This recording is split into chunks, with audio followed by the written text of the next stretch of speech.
ഞാൻ വിചാരിച്ചു പിരികം രണ്ടും കൂടി ഇപ്പൊ കൂട്ടിക്കെട്ടും. ഓക്കെ, നമ്മുടെ ഗെയിം എന്താന്ന് വെച്ചാല് ഞാനൊരു ഡയലോഗ് പറയും, അല്ലെങ്കിൽ ഒരു സിറ്റുവേഷൻ പറയും. ആ ചേട്ടന്റെ ക്യാമറ ഇരിക്കുന്ന ചേട്ടന്റെ മുഖം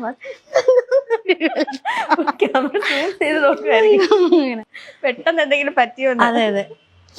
ഓക്കെ, അപ്പൊ ഞാനൊരു സിറ്റുവേഷനോ ഒരു ഡയലോഗോ അല്ലെങ്കിൽ ഒരു സിനിമ ഡയലോഗോ എന്തെങ്കിലും തരും. അതിന്റെ കൂടെ ഞാനൊരു ഇതുപോലൊരു നവരസവും പറയും. അപ്പൊ ഞാൻ പറയുന്ന നവരസത്തിൽ വേണം അത് ചെയ്ത് കാണിക്കാൻ. എനിക്ക് കത്തിയില്ല. അടച്ചോ? എനിക്ക് കത്തിയില്ല. ഇല്ല, അതായത് ഇപ്പൊ ഞാൻ സിറ്റുവേഷൻ പറയും, ഒരു ഡയലോഗ് പറയും. ഞാൻ പറയുന്നത് ഹാസ്യത്തില് അഭിനയിച്ച് പറയാൻ പറയും. ഓ അങ്ങനെ. അങ്ങനെ ഫിലിം നെയിമോ? അല്ലല്ല, ഫിലിമിലെ ഡയലോഗോ അല്ലെങ്കിൽ എന്തെങ്കിലും ഒരു കോമൺ സിറ്റുവേഷൻ. കോമഡി ആക്കും. ഓക്കെ, റെഡി അല്ലേ? ഓക്കെ, അപ്പൊ സിറ്റുവേഷൻ ഇതാണ്. ഞാൻ ചേച്ചിയുടെ ബെസ്റ്റ് ഫ്രണ്ടാ. എൻ്റെ ഒരു വകയിലുള്ള ഒരു അമ്മാവന് ഒരു ആക്സിഡന്റ് പറ്റി ഹോസ്പിറ്റലിലായി. അപ്പൊ ഇക്കാര്യം ഞാൻ അമ്മാവന് വേണ്ടി ഭയങ്കര ക്ലോസാ. അപ്പൊ എന്നോട് ഇക്കാര്യം പറയാനുള്ള ധൈര്യം ആർക്കും ഇല്ല. അപ്പൊ ആ ടാസ്ക് ചേച്ചി എത്തിച്ചേക്കുവാ. അപ്പൊ എന്നോട് വന്നിട്ട് പറയണം, എടി ഒരു കാര്യം പറയാനുണ്ടായിരുന്നു, നിന്റെ അമ്മാവൻ ഇതുപോലെ ഒരു ആക്സിഡന്റ് പറ്റി, പേടിക്കാനൊന്നുമില്ല, പക്ഷെ ക്രിട്ടിക്കൽ സ്റ്റേജില് ICU ഹോസ്പിറ്റലില എന്ന് പറയണം. ഇത് ഹാസ്യത്തിൽ വേണം എന്നോട് പറയാൻ. അങ്ങനെ ചിരിച്ചോണ്ട് പറയണം. അതെ, ഹാസ്യത്തിൽ പറയണം. അതെ, സുഖാണോ? ആടി, എന്തൊക്കെയുണ്ട് വിശേഷം? നന്നായി പോകുന്നു. നമുക്ക് അമ്മാനെ ഒന്ന് കാണാൻ പോവാം. അമ്മാന്റെ കാര്യം വൻ കോമഡിയാ. നിന്റെ അമ്മാന്റെ കാര്യം വൻ കോമഡി ആയിട്ടിരിക്കുക. പുള്ളി പൊതുവെ ആളിച്ചിരി കോമഡിക്കാരനാണ്. പക്ഷെ അതല്ല, ഇന്ന് പോകുന്ന വഴിക്കേ ഒന്നും പറയണ്ട, ഒരു പട്ടി കുറുകെ ചാടിയതാ. പുള്ളി നേരെ ചെന്ന് പട്ടിയുടെ മണ്ടയിലോട്ട് വണ്ടി കയറ്റിട്ട് കറങ്ങി അടിച്ചിട്ട് ഒരു ക്രോസിൽ ഒരു വണ്ടി വന്ന് ഇടിച്ച് കറങ്ങി അടിച്ച് വീണു. കാലും കൈയൊക്കെ ഒടിഞ്ഞ് ഇച്ചിരി ക്രിട്ടിക്കലായിട്ട് ഹോസ്പിറ്റലിൽ കിടക്കാം. അതിന് അല്ല, നമുക്കൊന്ന് കണ്ടിട്ട് വരാം. വൻ കോമഡി എന്ന് എല്ലാരും പറയുന്നത്. മുഖക്ക ഇങ്ങനെ ഇരിപ്പുണ്ടെന്നാ പറഞ്ഞത്. നമുക്കൊന്ന് അമ്മാവൻ ആശുപത്രിയിലായതാണോ നീ പ്രചരിക്കുന്നത്? ഓക്കെ, ഇത്തിരി സംഭവം പൊളിഞ്ഞെങ്കിലും അതെ, ഒരുപാട് വലിച്ചു നീട്ടണ്ടല്ലേ? അതെ, അതായിരിക്കും നല്ലത്. ഓക്കെ, ഇനി അടുത്തൊരു ഡയലോഗ് വേണോ? വേണം വേണം, 5 എണ്ണം ഉണ്ട്. 5 എണ്ണോ? 9 രസങ്ങൾ ഉണ്ടായിട്ട് 5 എണ്ണം കുറച്ചതാ. വടക്കം വീട്ടിൽ കൊച്ചുകുഞ്ഞിനോട് ഉടക്കാൻ നിൽക്കരുത്, ഉടച്ച് കൈത്തരും. ഇത് ശൃംഗാരത്തിൽ പറയണം. എന്ത് ദൈവം, ആൾക്കാർ എങ്ങനെ കണ്ടോണ്ടിരിക്കോ ദൈവമേ. ശൃംഗാരം ഒഴുകണം. നിങ്ങക്ക് വ്യൂവേഴ്സ് ഒന്നും വേണ്ടേ? വേണം. ഇത് കണ്ടോണം. ഇത് കഴിയുമ്പോ വ്യൂവേഴ്സ് എങ്ങനെ, എന്താണ്? വടക്കം വീട്ടിൽ കൊച്ചുകുഞ്ഞിനോട് ഉടക്കാൻ നിൽക്കരുത്, ഉടച്ച് കൈത്തരും. ഉടച്ച് കൈത്തരും, ശൃംഗാരം. ശൃംഗാരം. അതെ, വടക്കം വീട്ടില് കൊച്ചുകുഞ്ഞിനോടെ, വടക്കം വീട്ടില് കൊച്ചുകുഞ്ഞിനെ അറിയില്ലേ? ഓടുന്നു.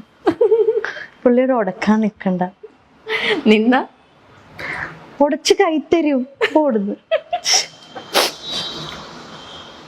മതിയോ? സന്തോഷായോ? സന്തോഷം. ഞാൻ ഇപ്പഴേ പറഞ്ഞല്ലേ വേണ്ട.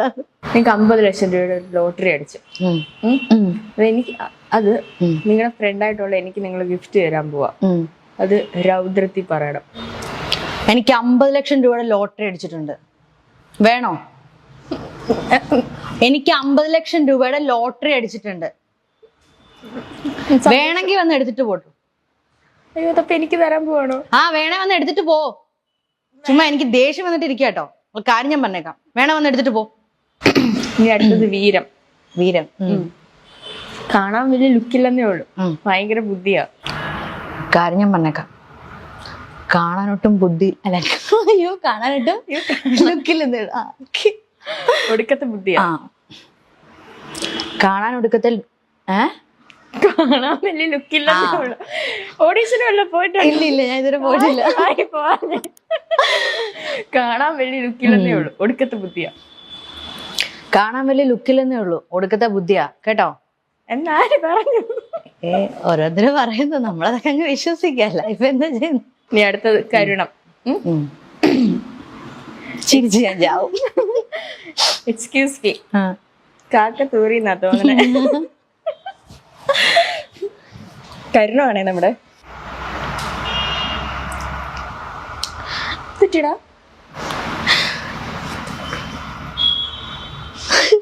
എന്താടാ നീ പറക്കണോ? ഞാൻ മോനെ കാര്യം പറ, എന്ത് പറ്റി? കാക്ക ചത്തുപോയോ? കാക്ക തൂറിയതാ തോന്നുന്നു. അയ്യോ എന്റെ മോനെ, എനിക്കിങ്ങനെ വന്നല്ലോ. എനിക്കറിയണ്ട. എന്നോട് എല്ലാരും ക്ഷമിക്കണം ഞാൻ വിനീതമായിട്ട് അഭ്യർത്ഥിക്കുന്നു. എങ്ങനെ ഉണ്ടായിരുന്നു ഗെയിം? ഗെയിം ഇഷ്ടപ്പെട്ടോ? നന്നായിരുന്നു. നല്ലായിരുന്നോ? അടിപൊളിയായിരുന്നു. ഓക്കെ, അപ്പൊ നമ്മളിപ്പോ ഒരു അടിപൊളി ഗെയിം ഒക്കെ കളിച്ചിട്ടിരിക്കുകയാണ്. സന്തോഷമായോ? സന്തോഷായി. ഞാനത് ചോദിക്കേണ്ടത് സന്തോഷമായോ? എനിക്ക് സന്തോഷായി. ഇഷ്ടായോ? അവർക്ക് എന്തായി കാണും എന്തോ. ഇത് റിലീസ് ചെയ്യുമ്പോഴായിരിക്കും. അതെ അതെ അതെ, ഇഷ്ടംപോലെ കമന്റ്സ് കിട്ടും. പോരട്ടെ പോരട്ടെ. അപ്പം ഇപ്പം ഡാൻസർ ആണല്ലോ, ഒരു ഡാൻസർ ആയിട്ടാണോ അതോ ഒരു ആക്ട്രസ് ആയിട്ട് ആണോ അറിയപ്പെടാൻ ഏറ്റവും ആഗ്രഹിക്കുന്നത്? അത് അങ്ങനെ ചോദിച്ചാൽ വലിയ പ്രശ്നമാണ്. രണ്ടും ഇഷ്ടമാണ്. രണ്ടും ഇഷ്ടമാണ്. രണ്ടും ഇഷ്ടമാണ്. നമ്മുടെ ശോഭന ചേച്ചിയൊക്കെ പോലെ ആക്ട്രസ് കം ഡാൻസർ അങ്ങനെ. ഓ, ഇഷ്ടപ്പെട്ടു കേട്ടോ. അത് ഭയങ്കര ഇഷ്ടമാണ്. പിന്നെ എല്ലാം ദൈവത്തിന്റെ അനുഗ്രഹം പോലെ. ഇപ്പം ഡാൻസ് തന്നെയായാലും കുഴപ്പമില്ല, നമുക്കൊന്നും പറയാൻ പറ്റത്തില്ല. നമുക്ക് ഈ ഫീൽഡിൽ നമുക്ക് എത്ര നാൾ നിൽക്കാൻ പറ്റുമെന്നോ അല്ലെങ്കിൽ നമുക്ക് എത്ര നല്ല ക്യാരക്ടേഴ്സ് ചെയ്യാൻ പറ്റും എന്നൊന്നും അറിയാൻ പറ്റില്ല. പിന്നെ ഡാൻസ് ആകുമ്പം അത് നമ്മളാണല്ലോ തീരുമാനിക്കുക ഇപ്പം എത്ര നാൾ വേണം എങ്ങനെയാണെന്നൊക്കെ.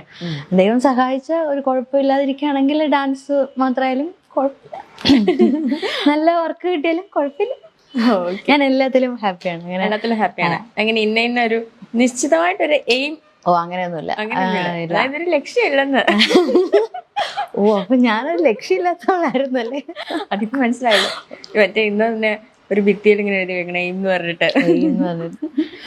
എനിക്ക് കിട്ടിയതൊന്നും അങ്ങനെ കിട്ടിയിട്ടുള്ള കാര്യങ്ങളല്ല. ഞാനിങ്ങനെ എയിം ചെയ്ത് അങ്ങനെ എടുത്തിട്ടുള്ള കാര്യങ്ങളൊന്നും അല്ല. അതൊക്കെ എങ്ങനെയൊക്കെയോ സംഭവിച്ചു പോയി.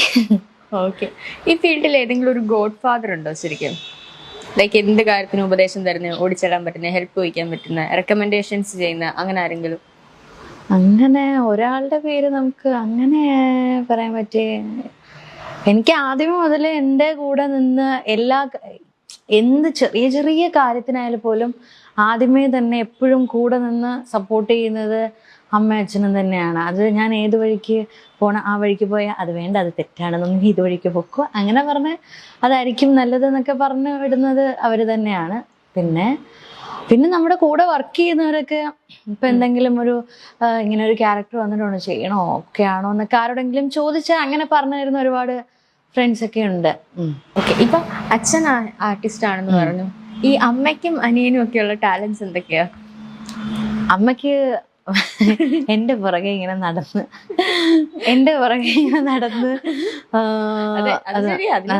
അത് വേണം. പിന്നെ തീർച്ചയായിട്ടും ഇപ്പം നമ്മളിപ്പം ഷൂട്ട് ചെയ്യുന്ന സമയത്ത് വർക്ക് ചെയ്യുമ്പോഴും സീരിയൽ ചെയ്യുന്ന ടൈമാണെങ്കിലും നമ്മൾ പോയി സീൻ ചെയ്തു വരുന്നു. പക്ഷെ രാവിലെ മുതൽ വൈകിട്ട് വരെ രാത്രി വരെ തീരുന്നിടം വരെ അവിടെ ആ റൂമിൽ ഇങ്ങനെ വെറുതെ ഇരിക്കുന്നുണ്ടല്ലോ, വെറുതെ ഇങ്ങനെ ഇരിക്കണം. പിന്നെ എന്റെ പുറകെ അത് ചെയ്യണം ഇത് ചെയ്യണം, എന്നെ ഹെൽപ്പ് ചെയ്യാനും അങ്ങനെ.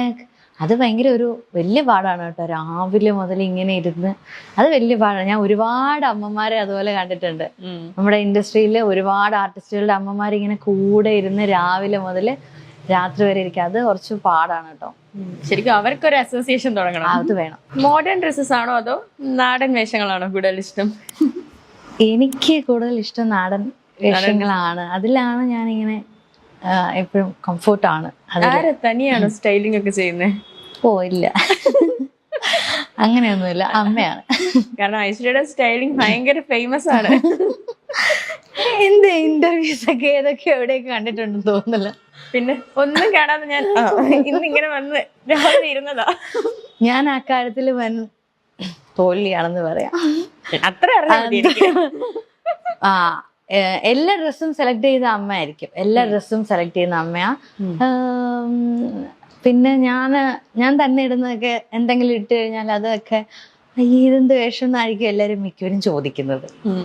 പിന്നെ അങ്ങനെ വലിയൊരു ടാസ്ക് എടുക്കാൻ പോകാറില്ല.